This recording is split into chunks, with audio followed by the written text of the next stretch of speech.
नमस्कार. C news Marathi चॅनलच्या विशेष कार्यक्रमामध्ये आपलं मनपूर्वक स्वागत.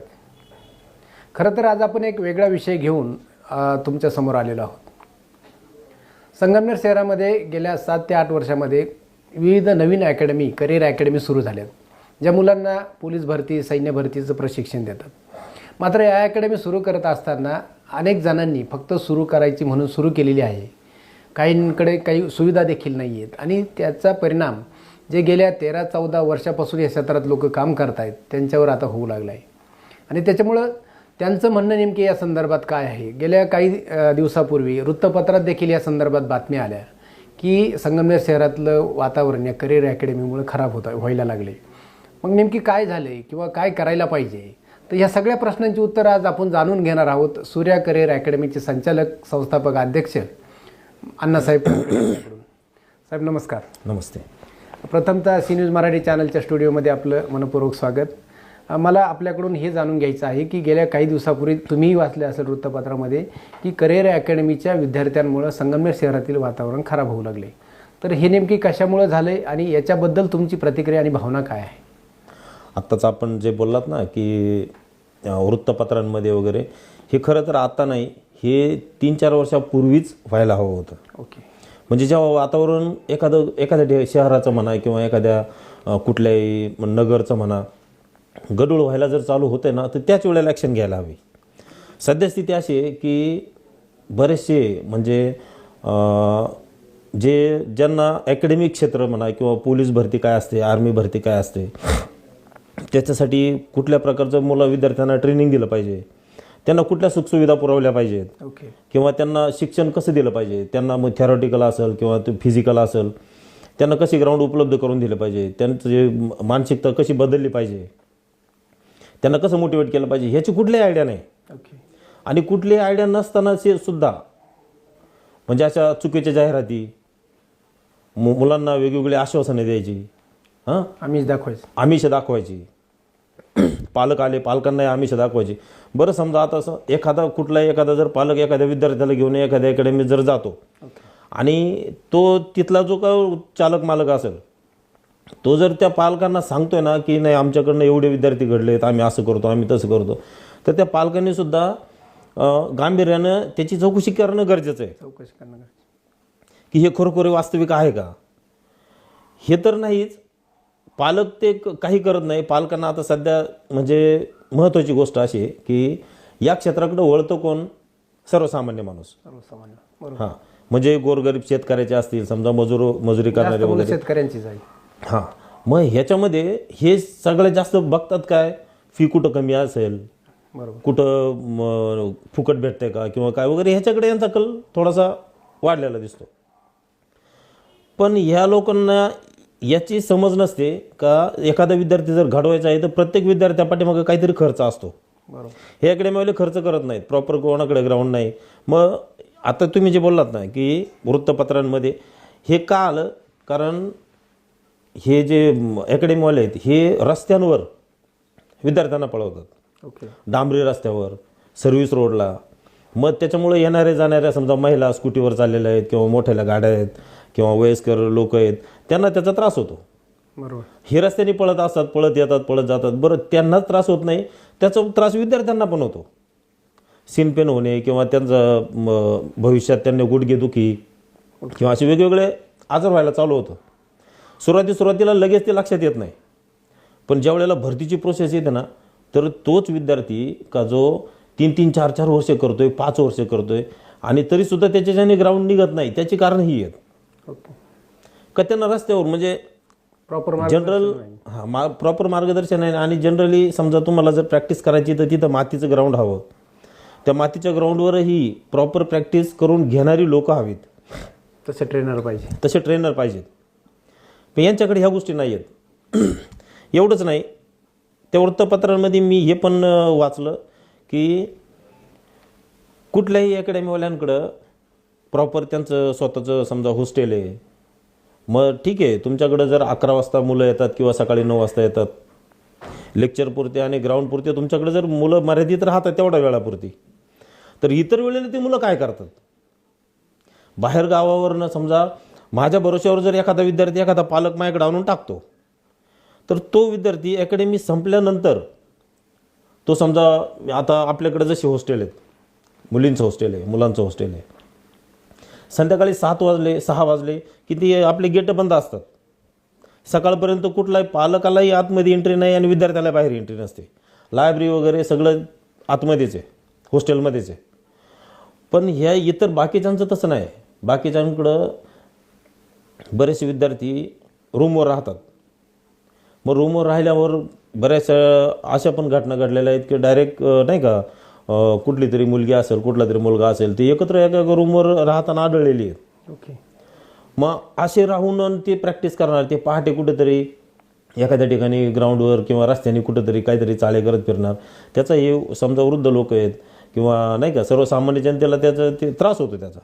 बरोबर. म्हणजे आपल्या मुलांवर आपण किती संस्कार केलेले असले पण ती मुलं जर बाहेर असं बघत असतील तर त्यांना साहजिक नाही का, आपण म्हणतो ना सामाजिक संस्कार आणि आपल्या घरचे संस्कार याच्यातला फरक, याचाही परिणाम त्याच्यावर होतो. संगमनेर शहरात किती अकॅडमी असतील आणि किती विद्यार्थी त्याच्यात आता ट्रेनिंग? संगमनेर शहरात कमीत कमी 15च्या पुढेच असतील. बरं, ह्याच्यात असे जी मुलं आहेत ना, ही वयाच्या 33पर्यंत अकॅडमी करतात, प्रॅक्टिस करतात. वयाच्या 33पर्यंत प्रॅक्टिस करूनही ते भरती नाही झाले ना, अशी मुलं अकॅडमी टाकतात. मग 1-2-3 जणांनी ग्रुप करायचा. एकाने सांगायचं मी शिकवतो, ग्राउंड घेतो. एकाने सांगायचं मी लेक्चरशिप घेतो. एक मी ऑफिस सांभाळतो. 2-3 एकत्र यायचं. 5-50 खुर्च्या टाकायच्या. एखादा टेबल खुर्ची कुठेतरी, एका बाजूला कुठेतरी त्याची ऑफिस असेल. काही असे एकाच हॉलमध्ये तिथंच ऑफिस, तिथंच काहीतरी करायचं. 10-15 हजार रुपये भाडं द्यायचं, अकॅडमी चालू करायची. पण ही चालू करताना मी जर समजा 10 वर्ष अकॅडमी केली तर मी 10 वर्ष अकॅडमी करताना माझी बऱ्यापैकी मुलांची ओळख झालेली असते. बरोबर. मग ती मुलं गोळा करायची. ती मुलं गोळा करून आपल्याकडे बसायला कोणीतरी पाहिजे. मग फुकट वाटायचं नाही का, फ्री फ्री फ्री असे आमिषा दाखवायचे. आमच्याकडं फ्री आहे, आमच्याकडं हे आपले जे अकॅडमीचे जे म्हणजे ग्राउंडची प्रॅक्टिस करतात ना, त्याची किट म्हणतात त्याला नाही का, टी-शर्ट आणि शॉर्ट पॅन्ट, ते सुद्धा फुकट द्यायची. त्यांना फक्त बसायला सुरुवातीला 5-25 पोरं बसायला बोलायचे. काहीतरी ऍडमिशनसाठी आम्ही दाखवायचं. त्यांना असं दाखवायचं का बस आम्ही तुमच्यासाठी आहे. ओके. तुम्हाला आम्हाला गाडवायचे. आता ऑलरेडी जर का पालकांना हे जर समजतंय का हा समोरचा विद्यार्थी याचं वय 33 क्रॉस झालंय, हाच भरती झाला नाही, तो माझ्या मुलाला काय घडवणार आहे. किंवा ह्या मुलांना पण ते कळतं का हा मुलगा गेल्या 10 वर्षापासून प्रॅक्टिस करत होता. बरोबर. मग हा प्रॅक्टिस करून हाच सक्सेस झालेला नाही, याने अकॅडमी टाकली. म्हणजे असं झालं ते नाही का, 12वीला समोरच्याला इंग्लिशमध्ये तोच नापास झाला आणि तुम्हाला म्हणतोय का मी तुझी 12वीची इंग्लिशची ट्युशन घेतो. बरोबर. असा प्रकार झाला तो. मग जर असं होत असेल आणि विद्यार्थी जर तरीही त्याच्याकडे जात असतील तर साहजिक तो आणखी त्याच्या पुढचे पावलं काय उचलणार. ते विद्यार्थी माझ्याकडे समजा आता जे 5-25 विद्यार्थी आलेत, ते विद्यार्थी माझ्याकडनं दुसरीकडे परत जाऊ नये म्हणून त्या विद्यार्थ्यांच्या मनासारखं तो वागणार. त्या विद्यार्थ्यांना शिस्त नाही, नियम कुठलेच पाळणार नाही. कारण त्यांना जर तो काही शिस्त नियम पाळायला लावतोय तर ते विद्यार्थी त्याच्याकडे थांबणार नाहीत. बरोबर. पालक वर्गाची एक महत्वाची भूमिका अशी असायला हवी का जर आपला मुलगा, जसं एक तुम्हाला अजून एक सांगू का, माझं मत असं आहे का एखाद्या मुलीकडे पालक जेवढा लक्ष देतो ना तेवढं पालकाने मुलाकडे लक्ष दिलं पाहिजे. पालक वर्ग मुलाकडे लक्ष देत नाही. मग मुलगा जेव्हा इतर मुलांमध्ये जातोय मग तो कोणत्या मुलांमध्ये आहे, ती मुलं कशी आहेत, ती व्यसनाधीन झालेली आहेत का, बरोबर, ती नक्की 10-10 वर्ष 5-5 वर्षापासून अकॅडमी करतात आणि आपलं पोरग त्यांच्यामध्ये आपण सोडतोय का. किंवा आपलं पोरग जर तिथे गेलंय तर आपलं पोरग फोनवर आपल्याबरोबर खरंच बोलतंय का. पोरग जर 3-4 जणांचा ग्रुप सोबत घेत असेल आणि पालकांना सांगत असेल का नाही तुम्ही ह्याला विचारा त्याला विचारा, मग बाकीच्या 4-2 जणांकडे फोन देत असेल आणि ते पण त्याच्यासारखंच बोलत असतील, पालक विश्वास ठेवतात त्याच्यावर. बरोबर. ह्याच्यामुळं मुलं बिघडतात.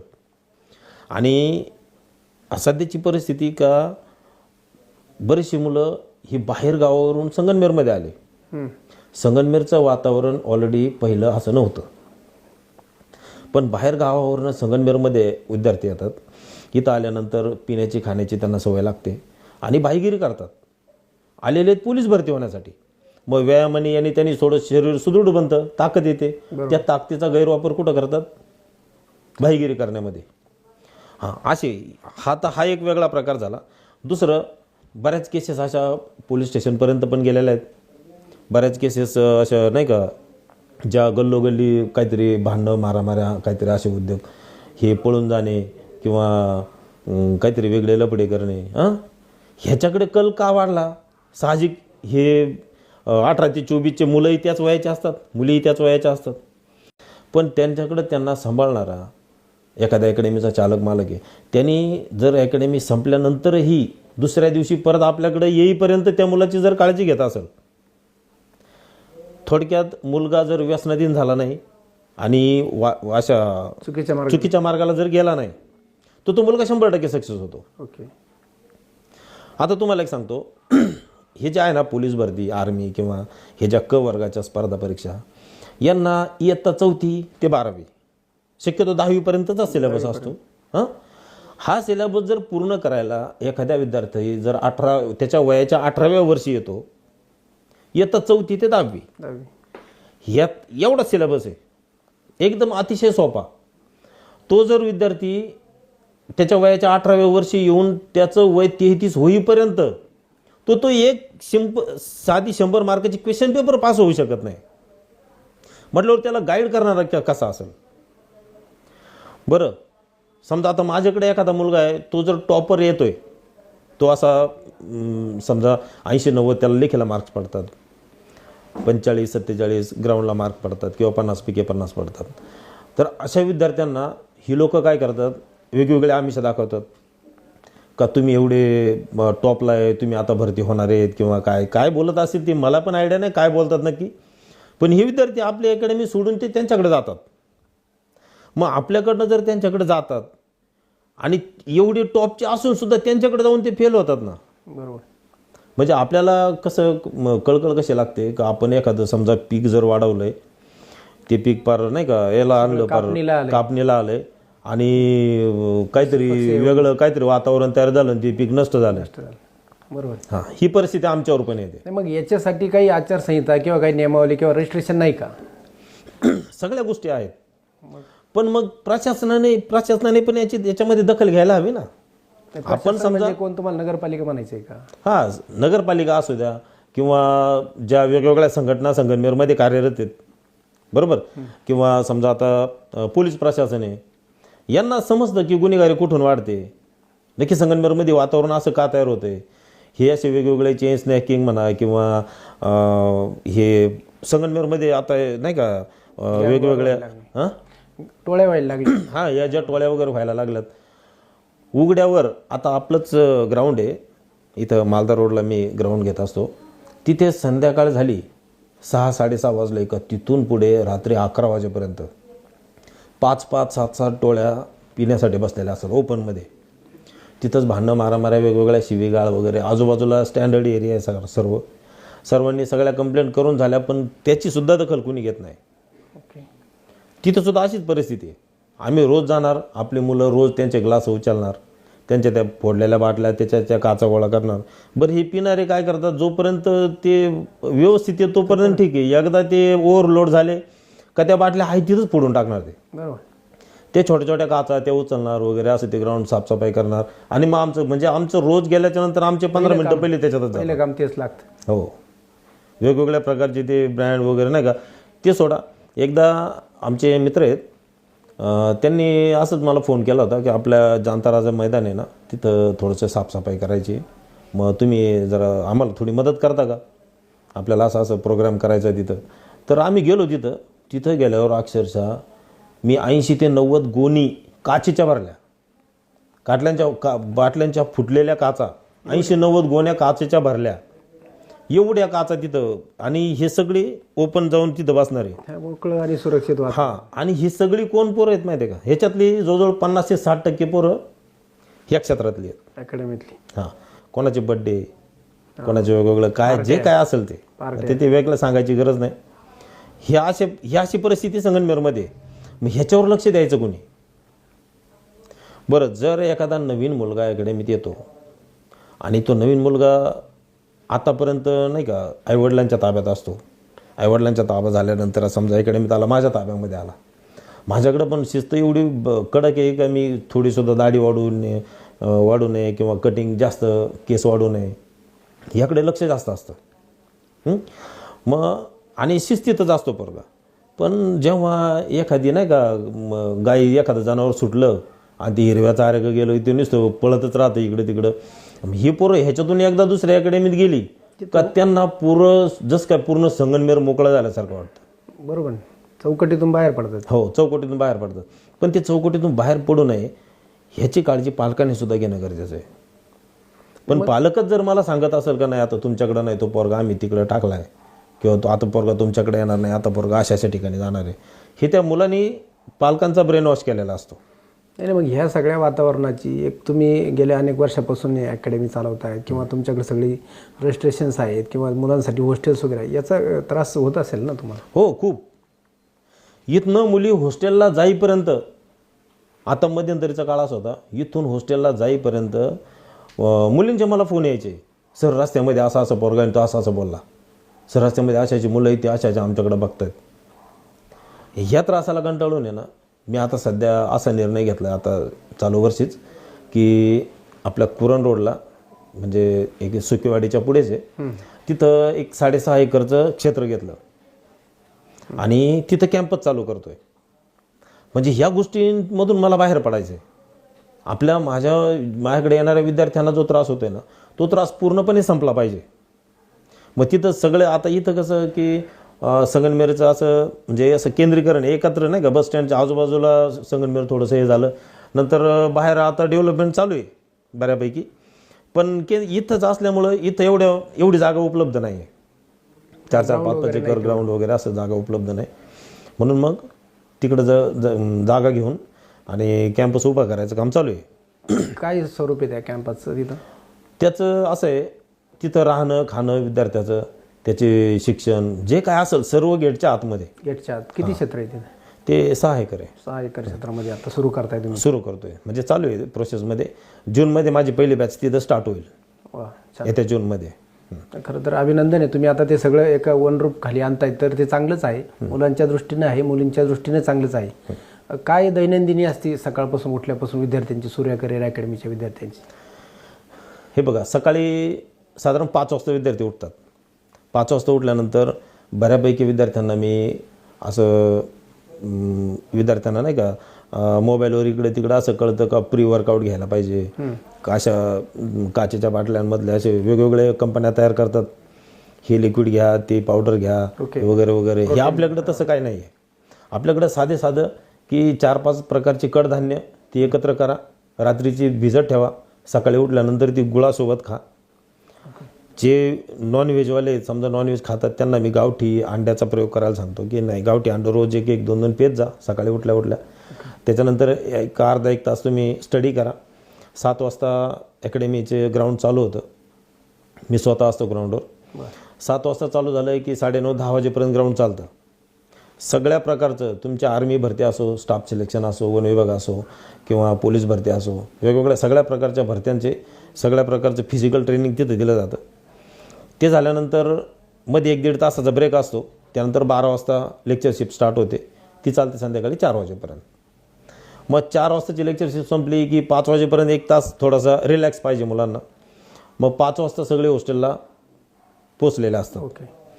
5 वाजता गेट बंद होतात. परीक्षांचं जेव्हा असतात किंवा जेव्हा डबल ग्राउंड चालू होतं किंवा ते त्यावेळेला संध्याकाळी 7 वाजता गेट बंद होतात मगाशी सांगितलं त्याप्रमाणे. आणि इतर जेव्हा काही नसेल आणि मुलांचं फक्त शिक्षण चालू होते त्यावेळेला संध्याकाळी 5-5:30 वाजता 6 वाजता गेट बंद होतात. पण आपणच देतो स्वतः? नाही, मेस मुलांच्या मनावर आहे सध्या. इथं आपल्या कॅम्पसला गेल्यावर मेस तिथं आपलीच आहे, तिथं सुरू होईल. हो, तिथं सकाळी नाश्ता, 2 वेळचं जेवण, हे सगळ्या सुविधा तिथं आहेत. आत्तापर्यंत या तुमच्या 12-13 वर्षाच्या कालावधीमध्ये किती विद्यार्थी कोणत्या क्षेत्रामध्ये भरती झाले? सगळे क्षेत्रांमध्ये मिळून आतापर्यंत जवळजवळ 4,000 क्रॉस केलेला आहे. ओके, छान. 4,000पेक्षा जास्त झालेले आहेत. म्हणजे एवढी झालेली आहेत ना, तुम्हाला खरं सांगू का, मी कोणत्याही गावात जाऊ मुलं भेटतात. हां, कुणी ना कुणी 100% भेटणार. समोरचा मला नमस्कार करल, राम करल. काही मुलं पार असे वरदीवर येतात, पार पायाला हात लावतात नाही का, असं पाया पडतात वगैरे असं. पण ते मला ओळखायला सुद्धा येत नाही का हा नक्की कोणत्या बॅचला होता. बरोबर. हा पोलीस झालेला आहे का, हा नक्की काय झालेला आहे, कुठं काय कार्यरत आहे. आता बरेचसे विद्यार्थी, त्यांचे पालक असे बरेचसे मला ओळखतात, पण ते नाही का माझी मेमरी एवढी स्ट्रॉंग नाही का मी प्रत्येकाला तेव्हापासून आतापर्यंत आणि आता पोस्टिंगला गेल्यानंतरचा बराच फरक झाला. फरकही होतो आणि एवढी लक्षात राहत नाही, पण आहे तरी चालू आहे व्यवस्थित. आता आपण मुलाखतीच्या शेवटच्या भागाकडे जातोय. हे सगळं वातावरण बदलवण्यासाठी कोणी पुढाकार घेतला पाहिजे? आता हे वातावरण जे गढूळ झालंय, दूषित झालंय, ह्या वातावरणाला जे जबाबदार आहेत त्यांच्यावर काहीतरी तर निर्बंध आणले पाहिजेत. ओके. सर्वात महत्त्वाचं नाही का, ह्या ज्या आता त्या जे ह्याला आलं ना, त्या पेपरला आलं होतं, किती कायदेशीर आणि किती बेकायदेशीर. तर जे बेकायदेशीर आहेत ना त्यांच्यावरच चाप बसला पाहिजे. आणि महत्त्वाचं का, जो कोणी ट्रेनिंग घेतो, आता समजा एखादा, आता आपली फी समजा मी फीज किती घेतो, 35,000 रुपये, आणि समोरचा जर अकॅडमी टाकतोय तो 2,000 रुपये घेतो. बरं. काही फुकट घेतात, काही 5,000 रुपये घेतात, काही 3,000 रुपये घेतात. मला हे कळत नाही का हे 2 आणि 3,000 रुपयामध्ये त्यांना परवडतं का? कसं ट्रेनिंग घेतात? मला आत्तापर्यंत मी माझी गाडी जर धुवायची असेल ना तर त्याला मी 10 वेळा विचार करतोय का ती गाडी धुवू नको, त्याला 500 रुपये लागतील. बरोबर. मी एवढं हे करून सुद्धा, कारण मुलांना खर्च तेवढा होतो. तेवढे ट्रेन समजा लेक्चरशिपचे लेक्चरर आहेत, हे लेक्चरर असे कोणी पण नाही का, क्लासमधला एखादा उठवला आणि आता तू लेक्चर घे, तुला 5,000 पगार देतो किंवा 3,000 रुपये पगार देतो, असे लेक्चरर जर असतील तर तोही मुलगा पोलीस भरतीच करतो. खाली बसलेले पोलीस भरतीच करतात आणि तोच आपल्याला शिकवतो ना आपण त्याला शिकवणार. अशी परिस्थिती जर असेल तर ती मुलं तयार होणारच नाहीत. बरोबर. त्याला ट्रेन झालेले किंवा एकदम असे उच्च शिक्षित, उच्च नॉलेजवाले शिक्षक पाहिजेत. ओके. मग असा शिक्षक भेटायचा म्हटल्यावर तो पेमेंट तसंच घेणार, साहजिक आहे ना. तुमच्याकडे किती फॅकल्टी आता? आता सध्या 12चा स्टाफ आहे, 12 जण आहेत. ओके. त्याच्यामध्ये आर्मीवाले घेणारे 1-2 जण आहेत, पोलीसवाले 4-5 जण आहेत, आणि मग बाकीचे ग्राउंड म्हणा किंवा नाही का ऑफिस सांभाळणारे वगैरे असे 12-13 जण आहेत. हो. एखादा समोरचं जर 2,000 रुपये घेत असेल, 3,000 रुपये घेत असेल एका विद्यार्थ्याचे, आणि तो 3,000 रुपये त्या विद्यार्थ्याला नाही का जोपर्यंत होत नाही तोपर्यंत त्या विद्यार्थ्याला जर शिकवणारा असेल तर तो नक्की काय करणार आहे? 3,000 रुपयामध्ये काय काय करणार आहे? बरं, विद्यार्थी त्याच्याकडं. आता अजून एक सांगतो, बऱ्याचशा ठिकाणी मी बघितलं ना, अकॅडम्यांमध्ये 500-500, 700-700 विद्यार्थी आहेत. संगमनेरमध्येच आहेत, नाव नाही सांगतो तुम्हाला मी, पण संगमनेरमध्ये जर 700 विद्यार्थी तुमच्याकडे आहेत, बरोबर, तुमची कुठं जाहिरात नाही. तुमची जी जाहिरात आहे ती संगमनेरपुरती मर्यादित आहे. तुम्ही 2,000, 5,000, 3,000 रुपयावर ॲडमिशन करता, बरोबर. आणि 700-700 विद्यार्थी, याचं कारण काय माहिती का, म्हणजे मी प्रत्यक्ष ऑब्झर्वेशन केलेला माणूस आहे त्याच्यात. आता एखादा समजा 8वीचा वर्ग आहे, आपण थोडंसं हायस्कूलकडे जाऊ. 8वीचा वर्ग आहे, 8वीच्या वर्गामध्ये 200 विद्यार्थी आहेत, बरोबर. त्याच्यातले 50 नापास झाले, 150 9वीला गेले, बरोबर. परत 7वीच्या वर्गातले 8वीला परत 200 आले, किती झाले का 250. बरोबर. ते 250 आहे तसे, त्याच्यातले परत 100-150 नापास झाले, बाकीचे पुढे गेले, परत मागच्या वर्गातले आहेत त्याच्यात आलेत. म्हणजे 8वीच्या वर्गाचं संख्याचं काय होत चालली, फुगत चालली, बरोबर. यांच्याकडनं जर विद्यार्थी, आता माझ्याकडे आहे ना, पास आउट नाही होत. हा, माझ्याकडं समजा एक 150, 200, 250 ह्यापर्यंत रेंज असते. पण मी जर का चालू वर्षी त्या 200 पैकी उगाच 10-5 पोरं सिलेक्ट केले आणि 200 शिल्लक राहिले, 210 आहेत समजा माझ्याकडं, बरोबर, त्यातले 10 पोरं पास झाले आणि 200 आहे तसेच अकॅडमीत राहिले, पुढच्या वर्षी परत माझ्याकडे 200 येणार आहेत, झाले 400. ते 400तले परत 5-10 गेले, त्याच्या पुढच्या वर्षी परत मी 200 ॲडमिशन करणार आहे, मोठा आकडा होणार. म्हणजे बरं, माझ्याकडे जर मग आता अशी 600 विद्यार्थी झाले, म्हणजे माझी अकॅडमी लय भारी. पालकांनी काय विचार करायचा, एवढी पोरं हे अकॅडमी, ते म्हटलं हे अकॅडमी चांगली असेल. हा चुकीचा हा भ्रम आहे, बरोबर का. जर का तुमच्याकडे 200 येत आहेत ना, आता सध्या ही भरती चालू आहे ना, ह्या भरतीचा माझा जो जवळ 130-132चा टार्गेट आहे. टार्गेट 152च आहे, पण मी कधी पण समजा जे टार्गेट ठेवलं ना त्याच्यातले एक 15-20-25 पोरं कमी दरात असतो.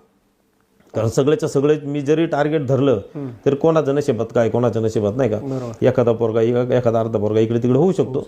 हा, पण जवळजवळ मी 130-32चं टार्गेट 100% ठेवलेलं आहे. एवढी पोरं 100% झालीच पाहिजेत.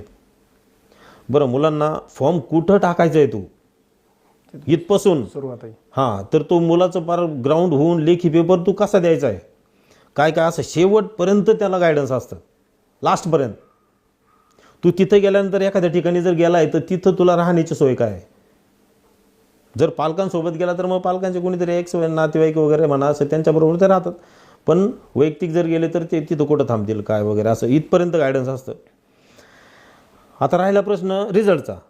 जर माझ्याकडं समजा 250 आहेत आणि त्याच्यातले जर मी 130-32 जर सिलेक्ट करतोय आणि उरलेल्या एक 70-80-100 पोरं जे काय राहतील त्यातले 5-25 पोरं त्रासाला कंटाळून ते नकोच वाटतं त्यांना, आता एवढी भरती केली बाद झालं, आपण काहीतरी वेगळं काहीतरी करू, असं तसं करून एक 5-50 शिल्लक राहतात. परत मी 200 ॲडमिशन करतो, माझ्याकडे परत 250 असतात. बरोबर. समोरच्याचा पाहण्याचा दृष्टिकोन काय होतो, याच्याकडं 200 पोरं आहेत, 200 पोरं आहेत. नाही इकडं 700-800 आहेत म्हटल्यावर इथं रिझल्ट चांगला असेल. इथं रिझल्ट चांगला असेल म्हणून एवढी पोरं इथे गेली. मुलं पण पालकांकडे आग्रह करत असतील ना, मग तिथं लय मुलं आहेत, मग तिथंच घेतो मी ॲडमिशन. हो, मुलं पण आग्रह करतात आणि पालकांचे बी बघण्याचा दृष्टिकोन काय होतो, हा, इथं लय पालक निर्णय घेतात बरेच. हो असं. मग जर का अशी परिस्थिती असेल आणि आपला बघण्याचा दृष्टिकोन जर आपण असं ठेवत असं काय 700 म्हटलं ती जायला पाहिजे, हां, तर ही एक चुकीचं आहे. आणि दुसरं, जर तुमच्याकडे 700 विद्यार्थी आहे तर 700 विद्यार्थी सांभाळणारा तेवढ्या पट्टीत तुमच्याकडे स्टाफ आहे का, ते पण पाहिलं पाहिजे. आपण समजा आपण आपलं शिक्षण झालं आहे प्रत्येकाचं, 7वी-8वीला आपण काय बघत होतो, एका 60-65-70 विद्यार्थी एका याच्यामध्ये तुकडी चेंज, ब तुकडी, परत क तुकडी, ड तुकडी, अशा तुकड्या होत्या. हो. आता इथं तसं नाही. यांच्याकडं नवीन ॲडमिशन झालं ना, तो त्याच क्लासमध्ये, हुशारही त्याच क्लासमध्ये, नवीन आलेला आहे त्याच क्लासमध्ये, मध्ये कोण एखादा अधूनमधून आला त्याचं ॲडमिशन झालं का तोही त्याच क्लासमध्ये, सगळे मिसळ. हां, मग समजा शिक्षक समोरून शिकवतायत, मी जर चांगला हुशार आहे तर साहजिक शिक्षक जर समोरून शिकवताय ना तर त्यांनी प्रश्न विचारल्या मी पहिलं उत्तर देणार आहे. मग शिक्षकाला वाटतं नाही उत्तर भेटलं, शिक्षक पुढचा प्रश्न घेतो. ज्यांना कळत नाही ते आहे तसेच राहतात, रास्ते. बरोबर. आपल्याकडे सिस्टीम काय आहे माहिती आहे का, आता जे कॅम्पस करतोय ना तिथं नवीन आला ना विद्यार्थी, तो फार तर 25 ते 30 मार्क्सपर्यंत चालतो. म्हणजे स्वतःचे काय आतापर्यंत शिक्षण झालं त्याच्या जोरावर तो 25 ते 30 मार्क्स पाडतो. मग त्याची एक बॅच आहे 30 ते 50, ह्याच्या 20 मार्कामध्ये जो असेल त्यांची वेगळी बॅच आहे. 50 ते 70ची बॅच वेगळी आहे, म्हणजे त्यांचे क्लासच वेगळे आहेत. टॉपर ते. आणि एका क्लासमध्ये फक्त 75 मुलं आहेत. म्हणजे प्रत्येक शिक्षकाला ती 75 मुलं प्रत्येकाकडं वैयक्तिक लक्ष देता येतं. आणि वर्गीकरण केल्यामुळे त्यांना काय दिलं पाहिजे हे पण लक्षात येतं. हां, मग समजा पहिल्या वर्गावर जर एखादा शिक्षक जातोय ना, ड तुकडीवर एखादा शिक्षक जर जातोय तर त्या ड तुकडीला काय शिकवायला पाहिजे हे शिक्षकाला कळतं. आणि अ तुकडी आहे जी 70 क्रॉस झालेली आहे, 70 ते 90 100 म्हणा, आणि ती 100% पोलीस होणारीच असते. ही जी तुकडी त्या तुकडीवर गेल्यावर शिक्षकाला काय शिकवायचं आहे हे बी त्यांना कळतं. असं जर वर्गीकरण असेल तर ड तुकडीतला विद्यार्थी हा सारखा याच्या मागे असतो का नाही, मी पुढच्या वर्गात कसा जाईल. मग थोडक्यात वर्गाचे असं समजा, बरोबर. 30 मार्क्स पडतात ना 30पर्यंत, तर त्यांच्याकडे पाहण्याची सगळ्यांचा पाहण्याचा दृष्टिकोन काय असेल, ह्याला 30 मार्कावाले ड तुकडीतलं आहे, बरोबर. त्याला पण असं थोडंसं कमीपणा वाटायला लागला ना, तो झोमतो, अभ्यास करतो तो, बरोबर. नाही मी इथं नकोय, मी पुढच्या तुकडीत गेलो पाहिजे. मुलांमध्ये पण कॉम्पिटिशन पाहिजे. हो, कॉम्पिटिशन पाहिजे. मग ते पुढच्या तुकडीत जाण्याचा प्रयत्न करतात. ते त्याही तुकडीतले मग बरेचसे पुढच्या तुकडीत जाण्याचा प्रयत्न करतात. पण जर का तुम्हाला 3 महिने झाले, 5 महिने झाले तुम्ही ड तुकडीतच आहेत, तर ह्याचा विचार पालकांनी सुद्धा करायला हवा. ह्याचा विचार त्या विद्यार्थ्यांनी पण करायला हवा. आणि ह्या पालक आणि विद्यार्थ्यापेक्षा ज्याच्याकडे ते विद्यार्थी शिकतो ना, त्यांनी तो सुद्धा त्याला जबाबदार आहे. नाही, खरं तर तुम्ही खूप चांगले मुद्दे या ठिकाणी मांडलेले आहेत. फक्त जाता जाता 1 मिनिटात पालक आणि विद्यार्थ्यांसाठी काय तुमचा संदेश असेल. मगाशी तुम्हाला जे बोललो की पालकांना जर समजा एखादं क्षेत्र आपल्या विद्यार्थ्यासाठी निवडायचं आहे तर तो विद्यार्थी पूर्णपणे त्याला सहमत आहे का, विद्यार्थ्याची मनापासून मानसिकता आहे का नाही मला ती करायचंच आहे. आणि विद्यार्थ्याकडं दुसरा रस्ता नको आहे. जर ह्या क्षेत्राकडे एखाद्या विद्यार्थ्याला यायचं, बाकीचे क्षेत्र आहेत ना, बाकीची सगळी क्षेत्र ही फक्त स्टडीपुरती मर्यादित आहेत. खूप तुम्ही स्टडी करा, वेगवेगळे प्रॅक्टिकल द्या, स्टडी करा, कॉलेज अटेंड करा, लेक्चर अटेंड करा वगैरे वगैरे. पण जर या क्षेत्राकडे जर यायचं असेल तर त्याला फिजिकल